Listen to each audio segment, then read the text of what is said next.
Welcome to part 3 of the Traveller series. We're at Twynehurst Fisheries in Surrey. I got here early doors this morning at 6:30, just as the gate opened. Had a wander around 2 different lakes. Didn't actually see any fish. I saw a lot of small roach and stuff showing, but no carp. So I baited a few different marginal spots, a few different snags on each lake. Actually started off on a different lake, did sort of maybe 15-20 minutes there, but the snag was very deep, probably 12 foot, so I wasn't really feeling it. The sun, sun's really high in the sky, it's nice and bright. So I wandered off onto one of the other lakes, flipped my rods out there in a snag that, it's very similar, but the depth was much shallower there. And within, 20 minutes, had a take. The fish run me ragged off the edge of the snags, but managed to slip the net under him in the end. Turned out to be an absolute pearler of a common, 22 pound. I must say it was in absolutely brilliant condition. For a day ticket venue, I was really surprised by the quality of that fish. The colours were absolutely stunning, and the mouth, I haven't actually seen a mouth on a carp like that for quite a long time, but which is saying something. So I'm really pleased with how it's began.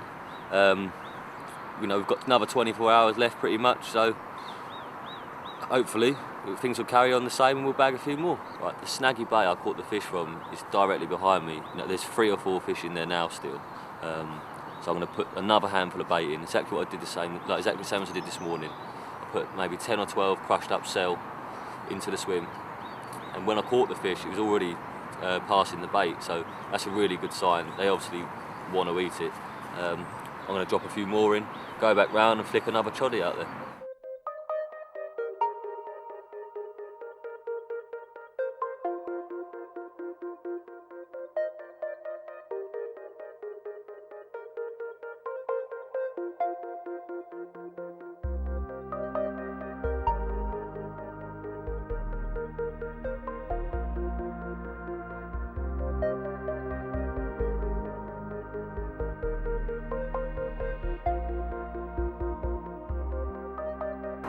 Halfway through a bar of Cadbury's, the rod has ripped off again, and we've got another carp attached. I think it's a bit smaller than the last one. It's quite tappy and going a bit wild, but nevertheless it's a bite. There actually hasn't been any fish in the snags for a little while. I went round there 5 or 10 minutes ago and the snag was empty. I checked in the snag next door and all the fish had moved next door, so climbed down to the water's edge and climbed down to the water's edge and started splashing around in the margin with a twig to spook all the carp out of the snag next door. And it seems to have paid off, because it's been quiet for over an hour, and within 15 minutes of spooking them out of the snag next door, the rod's gone. So certainly seems to have worked. Got to land him now.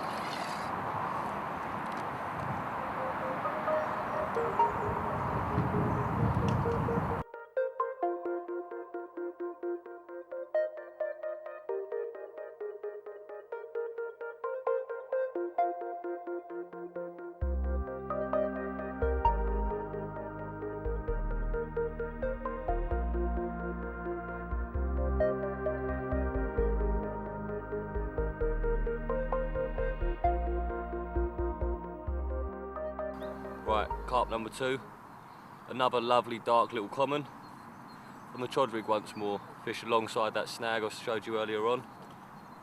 Just fishing a white pop-up, maybe 2 inches off the deck, 25 pound mouth trap and a size 6 choddy hook. Let's have a look at the rig. Right, it's a Chod Rig, something I use all the time. I'm sure you've all seen it. Basically, it runs on, it's a short, stiff section of mono pop-up rig that runs on a length of lead core, or on the line. It's up to you. I prefer using it on lead core, and that's what I'm using today. So, starting at the lead end, got a 2-ounce pear lead. That's attached to a quick link. And basically, the reason I do that is it just makes it all a lot easier, to change your lead size. You want to use as small as you can get away with, really. I don't like to go anything smaller than about 2. Purely, I think the beads, the bead comes off easier when there's a bit more weight there. So that's a 2-ounce lead. Silicone sleeve, just sits over the top of that. And something I've started doing is leaving movement above the lead. Basically what that does, it allows the lead core to settle like that. Normally, you know, for the last 4 or 5 years, I've always used it with the silicone right over the lead, but what that can do is cause it to sit up like that. By leaving movement there, that's not going to happen. It's always going to fall flat no matter what way the lead lies. So that's the lead end. Above that, above the quick link, we've got a couple of inches of silicone. And what it does, it acts as a buffer. When you get a bite, this bead here will pull down against the silicone, and that just gives you a bit of, you know, bit of spring to stop the lead turning the hook out. Above this bead, which is fixed, probably a foot away, is a no trace bead. Something we've released recently, or will be releasing soon. Basically, that bead pops off the line. You know, most beads, they run all the way up the lead core, and they have to come off the top of the leader. This one doesn't. As soon as that bead leaves the sleeve, it will fall off the lead core. You know, it's by far the safest helicopter setup around now, so something I'll be using for a long time. The Chod Rig itself, that's a Finken Angler's double ring swivel. What that allows is a lot more movement at the bottom of the rig. The hook holds are a lot better, and again, something I think I'll continue to use for quite some time.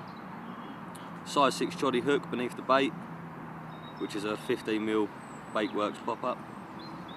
It's something I've used quite a lot lately, is those pop-ups over the top of mainline cell. So they've done the job for last year or so really well, and again, got a lot of faith in that now. The pop-up section's probably 2.5 inches long. I don't really like to go much more than that on the Chod Rig. I think that's the most effective way to fish it. Going shorter, I don't know, I'd rather use a short stiff link than that. And then that runs all the way up to the top of the leader, which is probably 6 foot long in all. One big topic of conversation I've had with using the helicopter setup around snags is, you know, you don't drop the lead. Now personally, I think dropping the lead near a snag, the fish always come up in the water, which 9 times out of 10, from my own experiences, you know, the line's brought up through the water, the fish is up there, and that's where the branches are. I found that keeping the lead on, the fish stay deep, and rather than rise up in the water into the snags, they stay below the branches, and I land, you know, all the fish I hook. So it's something worth bearing in mind. There is a time and a place, undoubtedly, to drop the lead around snags, but I don't personally think you have to do it all the time.